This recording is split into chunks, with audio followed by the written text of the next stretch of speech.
మా జీతాల పెంపు కోసం వచ్చాము. అంగన్వాడీ డిమాండ్లు ఏంటి ఇక్కడ?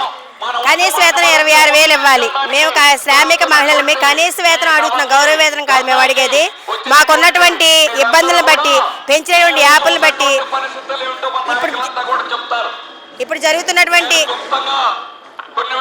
ఇప్పుడు జరుగుతున్నటువంటి ఆ యాప్ల్లో పడేటువంటి ఇబ్బందులు బట్టి మేము గౌరవ వేతనం మాకు వద్దని కనీస వేతనం 26,000 ఇవ్వాలని మేము వచ్చాము. గత 42 రోజులు ధర్నా చేసినప్పుడు ఇచ్చిన మినిట్స్ కాపీలో పెట్టేటువంటి హామీలకి ఎటువంటి జీవోలు కూడా ఇవ్వలేదు.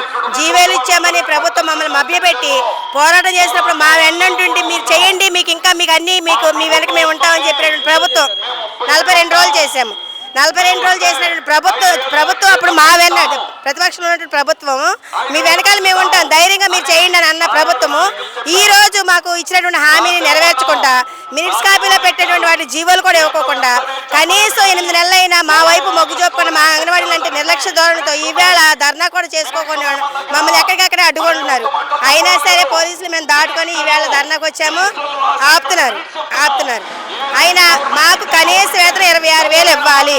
ఎట్టి పరిస్థితుల్లో 26,000 ఇచ్చే వరకు మేము మాత్రం ఈ పోరాటాన్ని వదిలిపెట్టము. మళ్ళా మేము 42 రోజులు కాదు, ఇంకా 42, 84 రోజులు అయినా సరే మేము పోరాటం చేయడానికి సిద్ధంగా ఉన్నాం.